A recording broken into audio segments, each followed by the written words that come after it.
No, sure. Let's talk about it. So I mean, I don't know. Do we want to talk about the enfranchisement of women and whether or not that should exist? But again, I want to talk about the idea that I don't think we should tell people that they should do Yeah, I something. like that. Let's dive into that. I think that we should tell people what to do, and it's good. And so do you.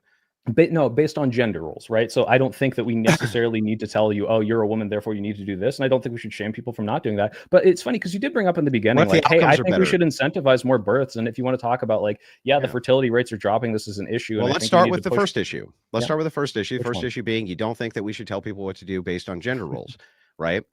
Why is it that we ought to tell people what to do for the purposes of outcomes inside of society, which we do all the time at every single level, institutional and even social? But for some reason, this is off fucking limits. What's the ought for that? I'm sorry, can you repeat the question? I'm not saying that we should never tell people what to do, if that's what you're... Yeah, I'll repeat the question. Why is it that even though socially and at every single institutional level of society, we tell people what the fuck to do all the time in almost every capacity, but somehow gender roles are off limits? What could possibly the odds? Hang on. Tonight imply to you that I think we shouldn't tell anyone what to do? Let me finish the fucking question. Let Andrew finish, and then what could the ought for that specific thing possibly be when you're for it for every fucking thing else? Well, I'm not for telling people what to do in every scenario all of the time ever. I'm saying that gender roles are specifically harmful insofar as they restrict people insofar as they restrict people to a certain role that they have to fill. And I don't think that should be how we encourage the virtuous behaviors that you and I probably agree on a lot of. And so I'm saying, yeah, we should absolutely tell people what to do. They clearly encourage the virtuous behaviors, though. Some of them having do, social, I don't think we should propaganda. shame people into saying, hey, if you're bad at this, if you don't do this, why like not? You said, if it works really good. I don't like the outcomes. I don't like the way the outcomes are really good. Okay, show me the outcomes. What if we hooked everyone up to a milking machine that injected heroin into their arm, and it made the birth rate skyrocket and everyone was really happy? Should we do that? The outcomes are amazing. Yeah, so you could make, in at least that case, you could make a negative utility argument to the point of like autonomy, or at least something that you could say there's so many negative side effects to this that, hooking them up to like a reproduction machine or the pleasure machine or whatever would be bad. I could at least accept that as an argument. You haven't even made an argument here, though. There's any negatives to promoting good behavior? Hang on. I'm asking you that question. I'm asking you. I'm going to give you the positives of it. Okay. Here's my positives. I'll read it back from my opening statement. Let me know if any of this contradicts what I prescribed at the beginning. Yeah. Okay. And what did you prescribe? That we can promote all the good behaviors that come with, but they're not universal behaviors. They're not universal behaviors. So traditional, right? Definitionally, we would say are experiments that worked. I'm saying that the current neoliberalism experiment in social behavior engineering has failed miserably. Mental health crises are out of control, right? The promotion of degeneracy in society is out of fucking control, right? The liberal social paradigm of keeping families together, which is necessary to even have any institution, you have to start at the family level, completely eradicated it, along with their pro-abortion stances. They have decimated the social fabric of societies, completely fucking decimated. I'm asking for a propaganda campaign to just reintroduce some semblance of sanity here, which women are moved towards their ontological purpose, or what I would consider their telos, their purpose of reproduction. They're the only ones who can reproduce. Even from an evolutionary mind state, it makes sense that we would want to propagandize women to reproduce. Also, it makes sense that you would want to propagandize then men to provide security for maximum reproduction. Makes total sense. Okay, so actually I do want to talk about this because I'm actually curious. So you might actually be able to change my mind on this, but I think this is like just cut and dry. Like there's just no example of this ever working. Like what are you prescribing with this like propaganda? How do we actually make this happen where we're pushing people into these traditional gender roles, men, women, and somehow this is going to work out different from every other way it's ever worked out in society? Like I'm sure you hate feminism, right? You don't like feminist roles and what they promote. Like you don't like where feminism, I'm guessing, right? I would just assume. I don't want to straw man you. Yeah, you're not a fan of feminism, but like feminism comes from this oppression and all of this. Where does it come from then? Feminism was in the traditional society. Well, let me no. Here's what actually happened when it came to feminism is that there was a great project which was conducted by several corporate entities, which included you can look this up if you want. I know. Including the Rockefeller Foundation and others. The truth is that feminists had to disenfranchise women. They wouldn't allow women to vote against voting because if they did, women voted to not have the right to vote. And do you know why? Do you know why they did that? It actually makes a lot of sense. The 19th Amendment, you would agree with me, enfranchises women to vote, right? The 19th? Yeah, that's all right. Yes, No, but the previous amendment, the 18th Amendment, was passed by women. They're the ones who got that passed. How is it possible that non-enfranchised women were able to pass an entire amendment, in this case, prohibition on alcohol? It's because they were able to have the social status in society, the moral high ground. They didn't want to lose it and become political cogs. It was a terrible, terrible fucking thing which was conducted on them. They became political social cogs who are now fucking debt slaves to a machine. They weren't even allowed to be in debt. They could hold no debt. The husband was 100% responsible under coverture laws for all debt. And he had to provide for his family. He went to fucking prison. Not a joke. So the thing is when you say, where does this work? Every single previous society which has ever existed, the gender roles maximed work, and they work really, really well. And there's a lot of societies I'm going to point to. One company come out and push a little bit of propaganda and dismantle your entire fucking society that works so well. It seems like it's pretty weak. And like right now, you're arguing on the fringes of the political Overton window. Like you guys are losing ground, if anything. And no, we're gaining ground. Getting more autonomy and like the then why don't you have abortion? Like, then why don't you have abortion if we're losing ground? Why don't I have abortion? Yeah, why don't they have abortion if we're losing ground? Because we're gaining ground. You're gaining a little bit back. I'll agree. But again, right when that happened, then the fucking red wave was decimated in the 2018 midterms because it was so fucking unpopular. And then we got Trump. What I'm asking, well, yeah, it's because enough people hate women and not a lot of people like Kamala Harris. Yeah, so I guess we're making a comeback, son. A little bit of one. But what I want to ask is then, like, where do you see this playing out in society where this is a sustainable model of traditional gender roles where somehow like you're going to be able to subvert every other like movement of people if like every little propaganda insurrection that's going to come in and say, hey, woman, don't you want freedom? Like, how are you going to go great question. I'm just very curious, like how this plays out. Yeah, I'll explain it to you. Yeah, please. Actually, you have seen it a million times. In fact, I'll give you the reverse of it. Yep. Rosie the Riveter, right?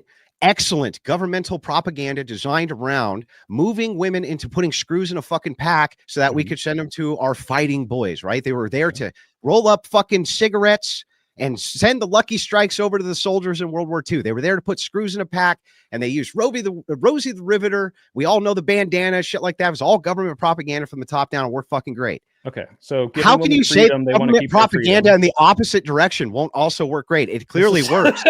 Yeah. So if we get propagandize people to have more freedom and they enjoy and want that freedom, and that actually leads to the feminist revolution post 40s and 50s, where they say, "Hey, we actually really fucking like being in the workforce and we want to promote it more." Somehow now this like goes to your position that if we restrict their freedoms, they'll be totally okay with it. When you look at so when you look at the anti-suffragette versus suffragette movement, they had sequences. What I just said before you. Yeah, I am. I'm giving you example after example so that you know. If you look at those movements, the anti-suffragette arguments read now like prophecies more than anything else. Okay. Women were gravely concerned about the fact that they would become institutional cogs in a political machine, be responsible for massive amounts of debt, and at some point perhaps even be drafted to go fight in the armed forces, which they don't want to do. Okay. They just don't want to do it. All right. Ultimately, reverse propaganda would work exactly the same way. Why didn't it work as the anti-suffragette? It did work for a long time. As the anti-suffragette movement, so everything fails, and then it makes comebacks. That's why we have traditionalism versus modernism versus this versus that. They go in waves, pendulum swing. You think that everything exists in a monolith? Like, do you think? But I guess I'd ask you to point, where has a society like gone back to like restricting women's freedom and everyone's totally cool? Societies do that. Actually, I can give you historically multiple examples under fascism, for instance. That would be something which evolved into a very restrictive ideology when it came to voting and things like that, and then moved away from it, but then actually moved back towards it. Right? You can see that in Franco's Spain. You can see this in multitudes of societies where all of these things are gone because people don't like being told what to do and oppressed. So that's what I'm asking. Listen, like, how does this happen? Listen, empires themselves, we're in a new experiment when it comes to democracy. This is one of the first times where you've had nonstop political enfranchisement that now future generations are feeling the effect of. Our founders didn't have it in the Constitution for political enfranchisement, not even for every white man. They didn't want it, right? They thought it was a terrible idea for exactly these reasons, that people would be able to vote themselves whatever they wanted out of the treasury, which is exactly what they do at the expense of this group or that group. It's exactly what they do. When you move forward in history, we're going to have empires again. Do you think we're not going to? That's really foolish. There's times in history where empires have completely fallen and been gone. Roman Empire, it fell after 1,000 years, right? 2,000 years, whatever, et cetera, et cetera, et cetera. But then we still had empires that rose up again after that. We had the empires that went from democracy to empire to democracy to empire. Again, Rome.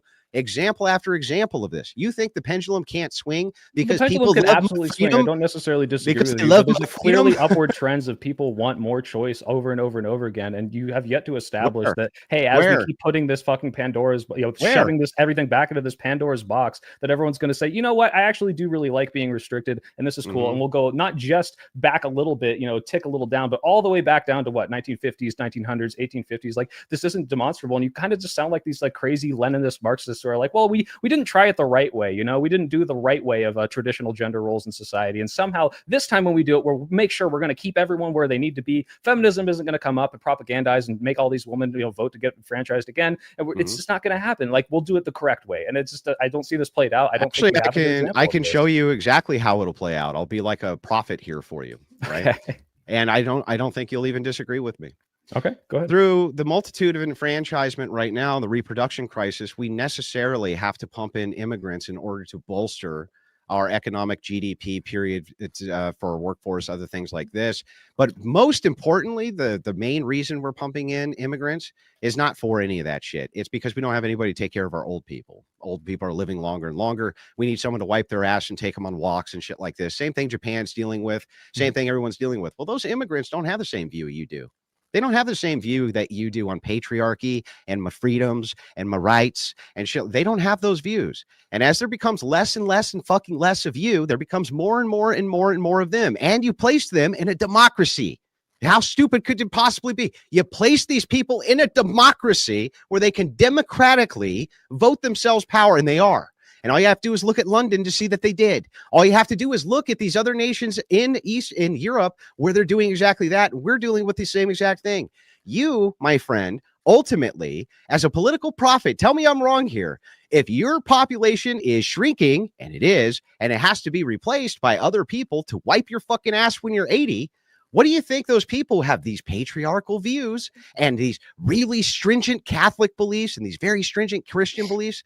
When they go and they vote, what do you think is going to inform their vote? My freedoms? Or do you think their patriarchal lineage and their religion is going to be what informs their vote? What do you think? Yeah, so you started off this argument with making a completely false claim, which is necessarily we must be importing people to replace this rate. This isn't true. Yeah, it is. This is something we are doing, but it's not necessarily true. You can absolutely promote people to have more kids. I think Hungary and Georgia are two examples of them doing it poorly, where it's not really working out. They're trying to give tax breaks to people who have, more than 4 or 5 children. But you can look at a country like Mongolia, where they say, hey, we're just going to give cash flows to people who have kids. And this isn't, by the way, an enforcement of a gender role. It's saying, hey, men, woman, go have kids, right? This is like, you can say this is an agendered thing. Just go do this, which is my whole point. And yeah, and that has nothing to do with importing a shit ton of fucking immigrants. And even if we did follow this logic of, oh, if we import all these immigrants, like some of them might not agree with me. Okay, well, then they don't agree with me. And I don't think that I should base my entire fucking ideology on whether or not that is going to happen. And then when it does happen, if it does, I think there's a lot of pushback. And you see that pushback. You are some of that pushback. There's pushback in London. There's pushback here. And I don't think they're just going to all vote for this like matriarchal, I don't know, I would assume. I'm going to be able to change your mind on this. I think I'm going to be able to change your mind on this right now. Maybe. Right? Pull up or if you want to, I can just give it to you. Sure.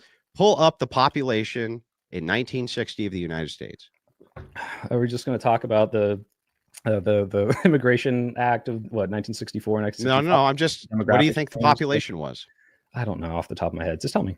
About it, right around 150, 160 million, roughly. Okay. What do you think it is now? 380. Yeah, and the birth rate has been collapsing since the 1800s, but it stabilized. It stabilized for a while, and then it began collapsing again right about the 60s, right about the same time started to collapse again. Now, how is it that you can be under reproduction rates to even replace your population, but still get to somehow 330 million people in your 150 million person country, sir? How could you do that? Are you just trying to get me to say we imported people? Like, what? Didn't we? Yeah. Did those people vote into some crazy like restrictive society, or have we gotten nothing but more progressive and all those people integrated? Yeah. Well, with these we American had the numbers. values? We had the numbers. Now we don't. What? You had the numbers, and now you're not seeing the numbers anymore. So what's going that on? Immigrants were exclusively voting against progressive policies. No. At first, the key in for progressives actually worked pretty well. So they would heavily utilize Hispanics, and then they would put them in key target demographics and locations, and then they would vote in progressives. But that's beginning to flip. The Hispanic vote is beginning to turn on Democrats, and they know it. The woman vote is the thing that they're banking on. Why do you think they keep putting up women candidates? They're banking on the female vote because the minority vote, other than the black vote, isn't doing so well with them. In future trends, it looks like it's not going to do so well with them either. In fact, you see it's Muslims who are standing up at the PTA meetings, and it's traditional Hispanics and things like this who are trying to outlaw the transgenderism and shit like that. Not the woke skull fucking white women, right? They're the ones who are voting in the progressive policies. And so the progressives are courting them. And that's why they target college educated progressive white women. That's their voting block. Look at the voting trends. How does this demonstrate? Let's say, well, I'll concede everything. Let's just say we import all these people. All of these people want to import, vote for some crazy patriarchal society that oppresses women. What then happens when women, like they did have in every society in the past, say, "Fuck this, we don't want this, we want our freedoms," and they again enfranchise themselves again, and we progress further. Like, I just don't understand how then you're going to be enforcing these. I'm going to change your mind right now. You ready? So here's what happens in a society where women want their freedom and men say no. They don't fucking get any.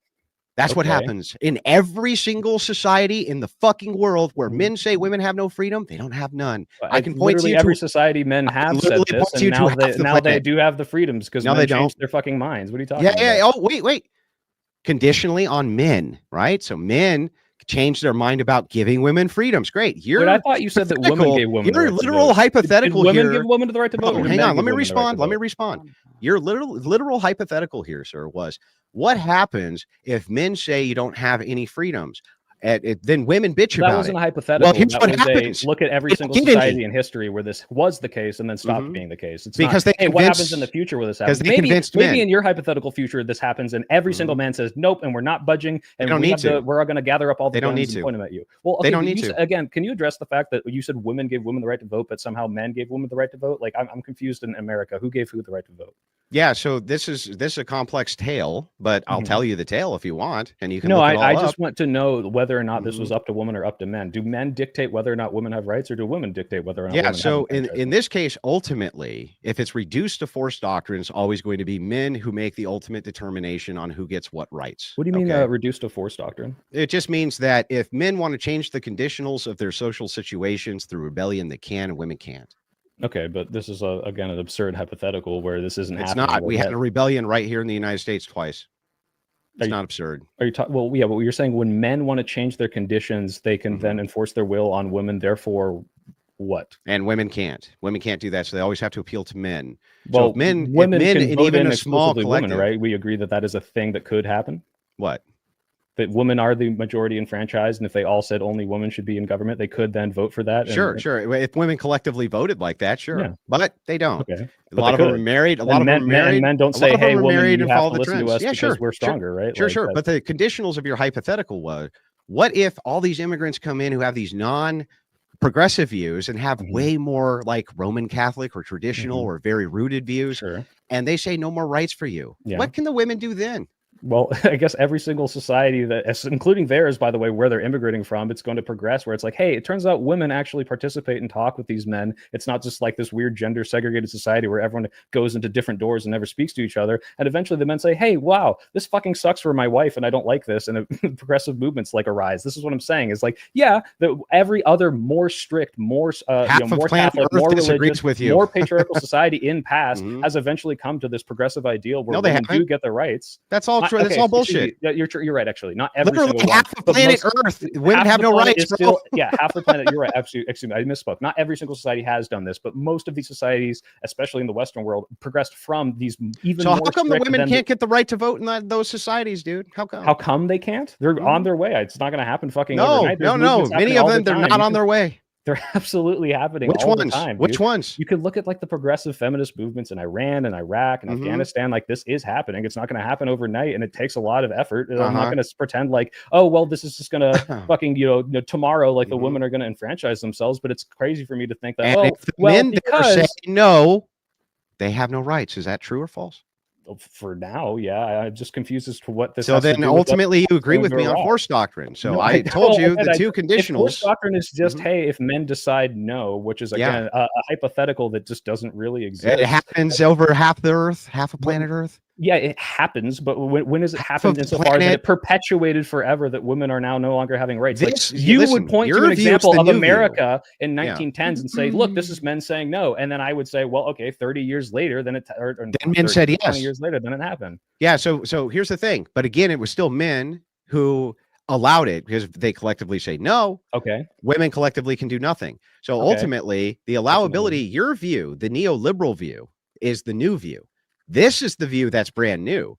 The cultural view that if men societally say women have no rights, they don't. That's the standard view, which has been perpetrated throughout all societies in history, always, because it's a fundamental fact that men have the monopoly on force. That's why we do all the security, and that's why we want virtuous men doing it, bro. Because if we don't, and they have the monopoly on force, they can do real fucking bad things to you. Men have the monopoly on force. I'm a little confused by this, because it's like, are you saying that men as a gender exclusively do? Or again, this goes back to the whole like, well, men have force in a majority in the government, or men have force in a majority as the strength carriers in a lot of these like scenarios. Therefore, like, because men are physically much stronger.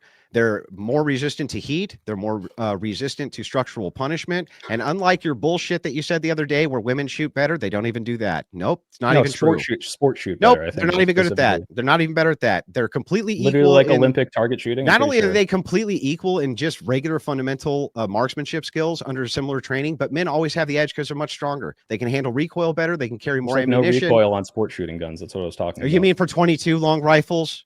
No, not the pistols. Their 22 long rifles into combat against the men who have fucking heavy MIM-60s, bro. I'm not talking about whether or not women or men are shooting at each other in this area. I was just saying that there are certain things that women are biologically better than men at. No, well, you think that. You think they're better at giving birth, right? Not when it comes to physical, not when it comes to the physical traits of men. Women are actually better at endurance running. Did you know that one, or did you Google that one first? Okay, agree or disagree? Do men have the monopoly on force or not? It depends what you mean by that. If you mean by men are the hold of positions of power, or that men are stronger in general. No, I'm saying this, that if men decide collectively that they're going to enslave every single woman on planet Earth tomorrow, engage with this. And if you and I were in the quarry for the forest, and I'm bigger and stronger, engage with that hypothetical. Yes, I agree. I would make you my little bitch. Totally agree. What does that have to do with how we operate in society? I know that you think about bending men over, but engage with what I'm actually saying.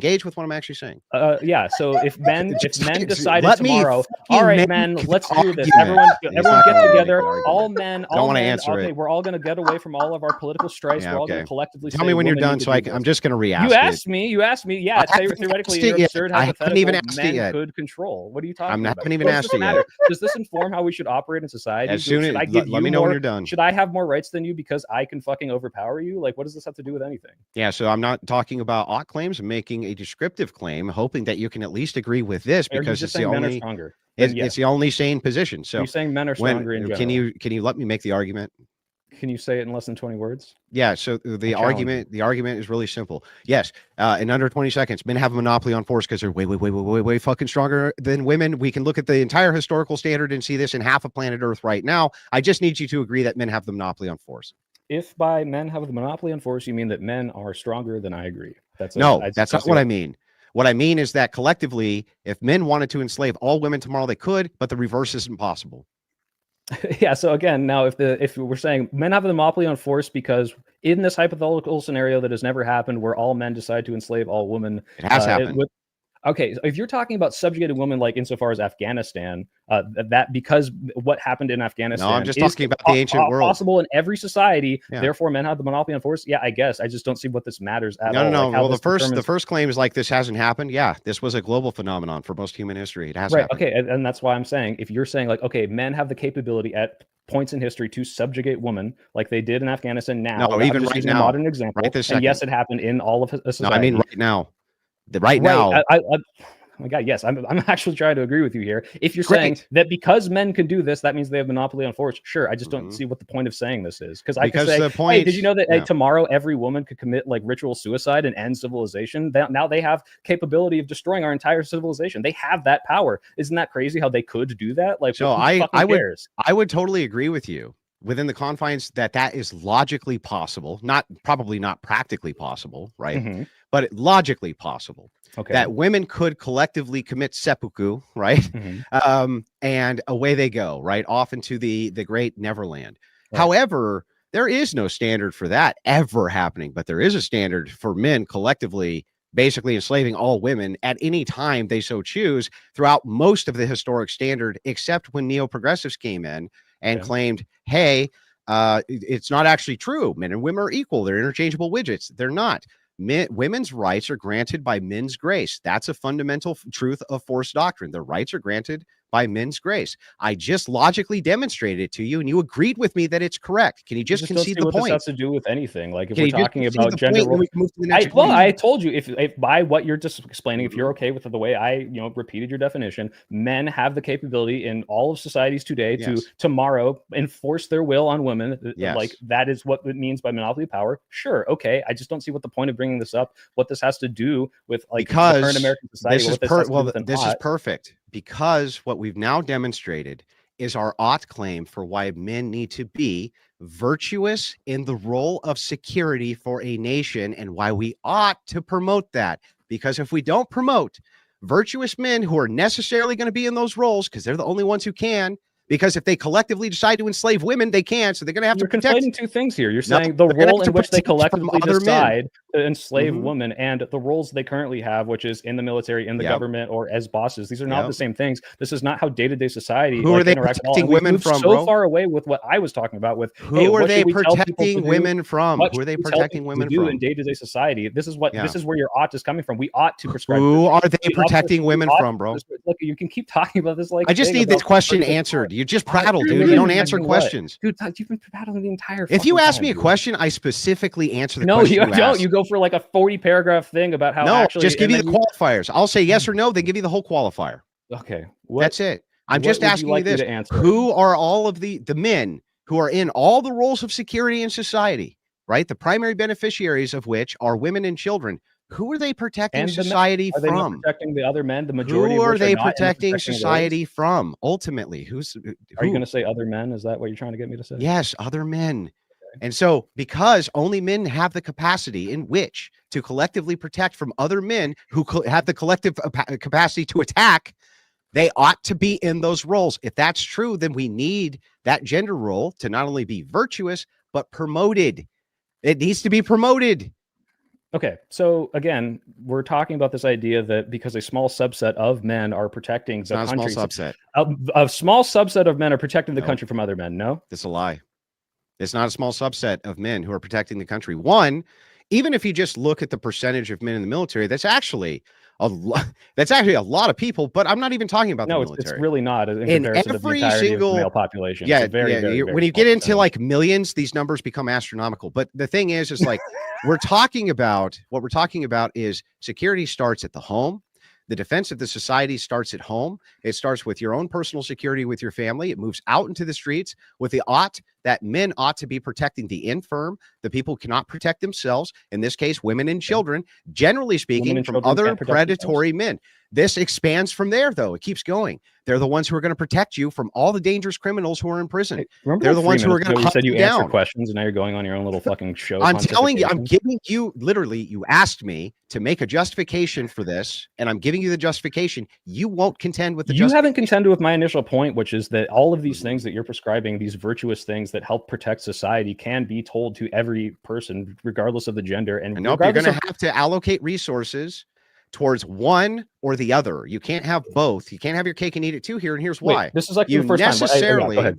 You necessarily lower standards in order to have equal participation. I'm not arguing for equal participation, Andrew. You'd know that if you listen to me. Now okay, great. If you're not arguing for equal participation, then why ought we not move towards the promotion for men of good to be inside? You're so close to getting to where I want to be. Inside of these. No. You're saying that the virtues are equalized or not. I'm saying that you can promote not. these equally, and just because if you're saying you can't, okay, we have to specifically tell men this because Yes. we don't tell men. If we say They're to the all ones the with the children, capacity to do hey, it, yes. to each your own, whatever you're able to do, you should protect people. No, we want women to be moving towards different virtues. Well, you told that to the girls, and girls are weaker, so should I even protect? And what do? I'm confused. I don't understand. Like, I don't understand.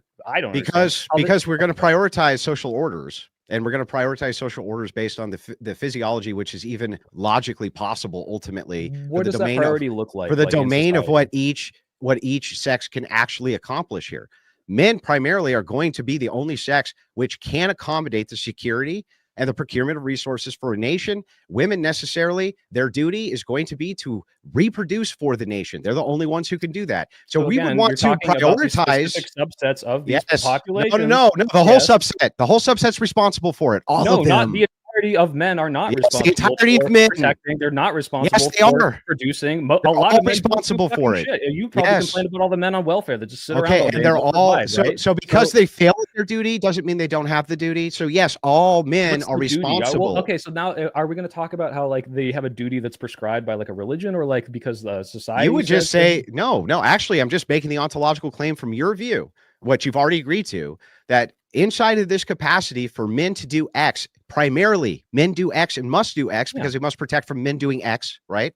Okay. That men ought to be moved towards doing those jobs, prioritized, and they ought to be respected for it. They ought to be, pushed towards this. They ought to see these things as duties, including the duty of general protection of society, and even the responsibility of men who are infirm ought to try to move towards the idea that the protectorate in society is somehow honored, it's somehow raised up. They're participating still in that. And we want to hyper-focus women into the gender role of reproduction, where even women who can't reproduce are still moving women towards reproduction as being a glorious, wondrous thing, instead of prioritizing your reproductive years in fucking college getting fucked, bro.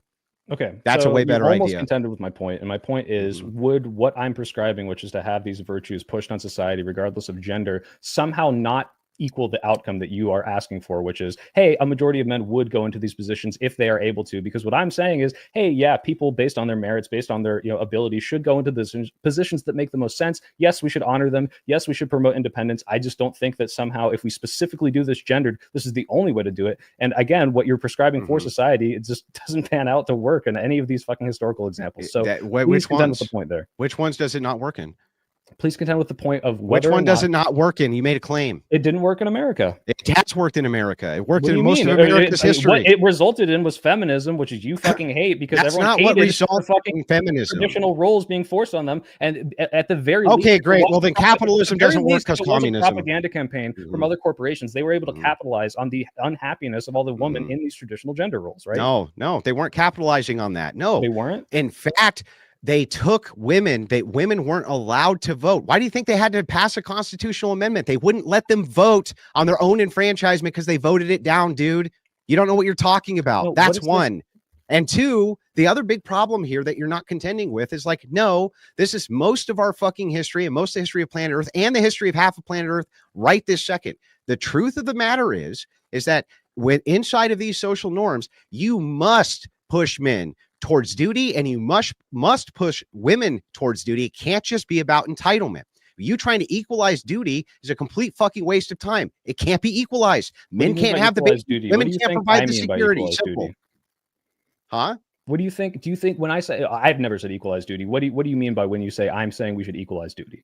You're saying that you should take what are gender specific roles that only genders collectively can even do. They can only do them. In this case, childbirth would be one. The security of a nation. Have not said this, so this the security of a nation would be another one. Well, then why would you promote them? Why would you promote them equally? Then why would you say equally?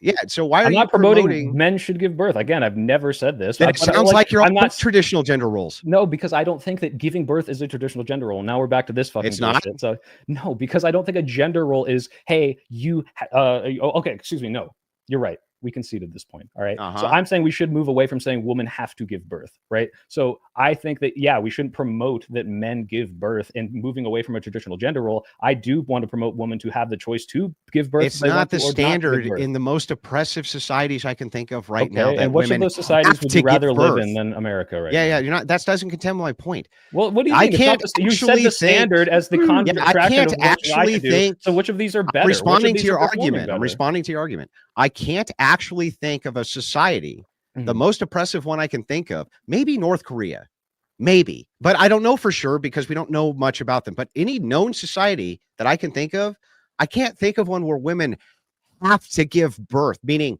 they're like forced into a grape cage, raped, and then they must. I can't think of any. Now, maybe there's some that exist. I don't know, right? But I can't think of any off the top of my head. Then that's not what the advocation here is.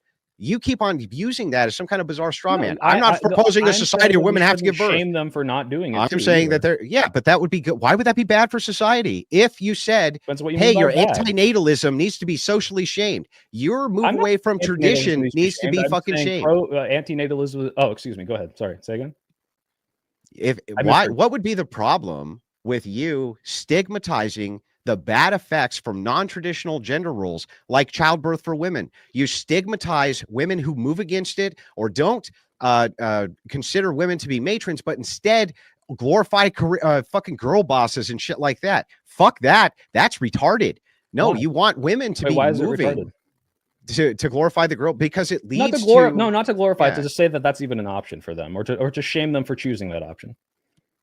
Yeah, why shouldn't you shame them for that? That sounds fine. No, I'm asking you, why should you shame them for choosing? Because I think it leads to way better outcomes socially for everybody. No, if you shame people for being independent, women specifically. Some independence, sure. Like I would shame women for having abortions, even though they could. It's independent, right? I don't care. That's different because I think you and I might even have some sort of overlap on whether or not abortion. Yeah. So what's wrong with socially shaming out bad behavior? That sounds great. Because I think that's one of those things that's like an inarguable, like unless we have the exact definition of what is and what is not a human life. I think that is just like, hey, you truly in your heart of hearts believe this is bad and you should shame bad behavior. But this is going back to my point of I think we should promote good behaviors, and I think it's good for people to be independent. Girl bosses good behavior. I think that people who are independent and have more autonomy are going to be like operating society. How does the girl boss movement actually help society socially? How does it help society socially? Well, first, I mean, I would start at the individual level. I think people having the ability to be self-sustaining and take care of themselves is a good thing. I don't want a society where everyone's reliant on the state. I want people to have the freedom of choice to move around, be happier, make those things for themselves. And then if you're talking about society, I mean, again, I don't know how much you're going to disagree with if I bring up any of these economic stats of how like many innovations and amazing things we've had since women entered the workforce, how much this has promoted our longevity of life. It's not from women. We're not getting innovation out of women who glorify girl bosses. That ain't happening. Well, when you get fucking cancer from chain smoking, the person that's going to take your x-ray, you might want to thank like Marie Curie for doing all the radiology research. But I mean, like, do you think that's not a big deal? Do you want to talk about all their contributions to programming? I think it's a big deal. The mic that you use, like literally everything you fucking use in life at some point is like assisted with research or work from a woman. And that was awful nice of her. We could never have men who assisted with research. I would rather double the amount of people who can contribute. You're not doubling anything. What you're doing. Can you name a society where women aren't really a majority in the workforce where they have these great innovations? What are you talking about? Where's the society where men where the women are discouraged from working? Sure. Well, I'll name you amazing. I'll name you many. Did women have these social innovations when the Wright brothers made the fucking airplane, doofus?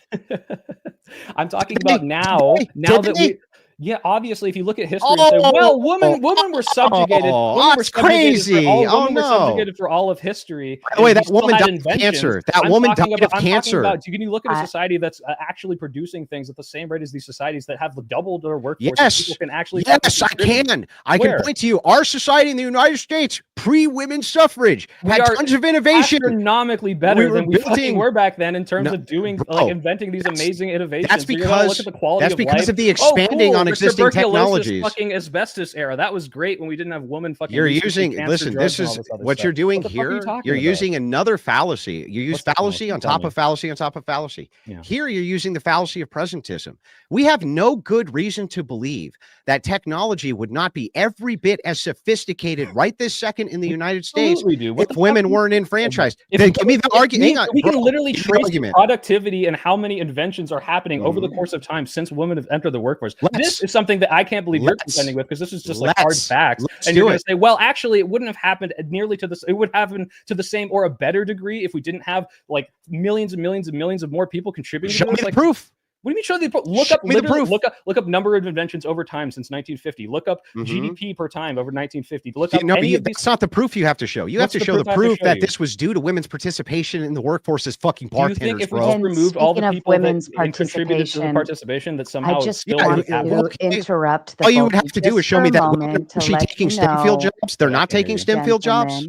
Just for a second, I'm going to give you about 10 more minutes, because it sounds like you both are just kind of having fun now, and I'm going to let it cook. You guys are enjoying this conversation. But we'll go for I'll give you about 10 more minutes. You're playing well. It's fine. And then we will go into closing statements and super chat. So I apologize for the interruption. Back to you. Yeah. So anyway, you would have to make this demonstration. You would have to demonstrate that it's due to women being in the social categories they are in the workforce, which, by the way, is not in STEM fields. Not in STEM fields. Almost none are in STEM fields. Almost none. They get. In fact, it's regressing. Every contribution from women in these fields, therefore, it negates the fact that they were ever in there. Regressing. No, it doesn't negate it. But you would have to give me powerful demonstration that absent women inside of jobs, which are generally speaking non-scientific related, would somehow lead to way less innovation. Like this negative that I can't possibly prove, because I can't show you what society would have looked like. But I can show you all of the things that have improved when women enter the workforce, how great everything has gone from disposable income, GDP, all these other things. But that doesn't matter. It's gone way down, bro. Sorry, not disposable income. Normal disposable income has gone up, actually. Okay, prove it. Yeah, show it. Cool, I'll bring it to you right now. Show that the average household, that the disposable income has gone up now for the average American. Go ahead. Yep. Let me grab this for you, buddy. Let's see. We've got U.S. median household income has gone up. Where can I send these to you? What does that have to do with anything? You could drop them in the back. Are you talking about disposable income? I have like all of these in a list. Disposable income, yes. Okay. That you remember how one man used to be able to work and support an entire family? That seems like a lot more disposable income to me. I don't know. That's really weird. What are you talking about? That's not disposable income. That's being able to take care of your family. Do you think we do or do not have more luxuries and like a higher standard of living now than we did in the 1950s? In some cases we do. In some cases, in most cases we do. No, on average, we do. No, that's not true. Here's why. Yes, we do. True. What do you mean? It's not true. I live the standard of living for. Do you want me to give everyone on average is better? Do you want me to get? No, they're not. Well, because you don't understand what disposable income is. The cancer rates are way higher. There's all sorts of side effects which are bad. From what? The disposable. Wait, the cancer rates are higher from what? From plastics, microplastics, from some. If you want to make an argument that women have invented a lot of innovations of like plastics and things that give us cancer because they've advanced our technology, I could contend with that. That wasn't the argument. The argument was whether or not, if we're looking at the 50s to present, if you're using the fallacy of presentism, you want me to make a comparison contrast. I can say there's some aspects due to technology which make present day life better. Sure. Nobody would argue that that's the case. But there's also social characteristics of society which are much, much worse. Okay. Obesity being an epidemic is one. Yeah. The disrespect of children is another one. There's all kinds of various social prescriptions. Are you contending with my point that the things that have got improved are because of women entering the they're not. Then prove it. You haven't shown me the proof. Prove it how? Prove to you that in the absence of doubling our fucking workforce, do you want me to name inventions that women have made? No, I just want you to demonstrate that the reason for all of great American innovation is due to women in the workforce. I'm saying that by letting women enter the workforce, we have seen every graph you can show when women enter the workforce, how much this skyrockets exponentially. All these rockets. What? Real median household income, hourly compensation for workers. Debt.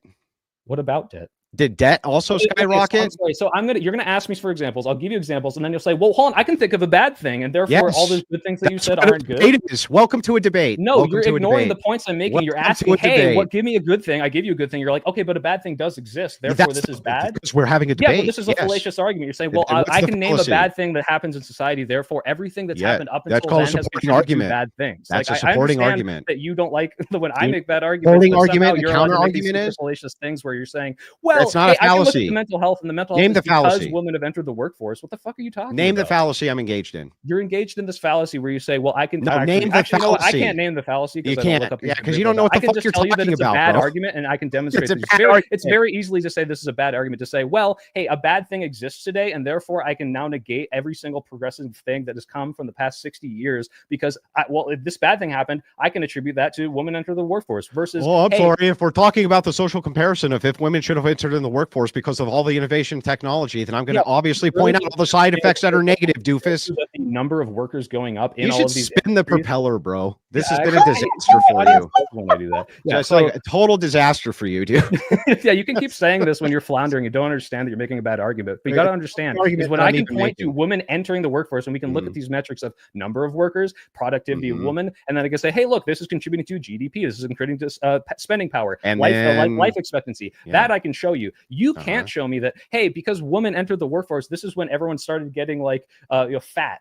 This is when this is exactly contributed to. You can show me on trends. I don't know if you'd be able to make that argument because, as you've demonstrated in the past, you don't know what a correlate is, and even if you did, you know that correlation is not causation. But again, this is not an argument. You can't just say, I don't know what a correlate is, but you just said a correlate's not causation. Let me ask you something. When you're thinking about what causation is, do you look at the strongest correlate? I look at what you can look at these graphs and say, hey, I can directly attribute entering the workforce as a number of workers, as in all of this productivity because that's going the up. Strongest correlate. It's not the strongest correlate insofar as the direct cause. We can definitely say this is why it's happening. I'm not going to look at a bunch of graphs and overlay all of them, and whichever line lines up the best is somehow the one that determines whether or not that happened. It's ridiculous. Bro, can you prove? Let me show you how absurd this is. Let's say, for instance, you have you want to get rid of drunk driving. You can say all these people who get in car accidents, right? Their blood alcohol level is really high. And then you can attribute that to the cause of the car accident. Makes total sense to me. It makes total sense to you. But the thing is, you can't actually demonstrate. Hang on. You can't actually demonstrate that in all of these cases, the accident was caused by them drunk driving. You can't. But it's the strongest correlate. So we go with it. You see how that works now? Do you get it now?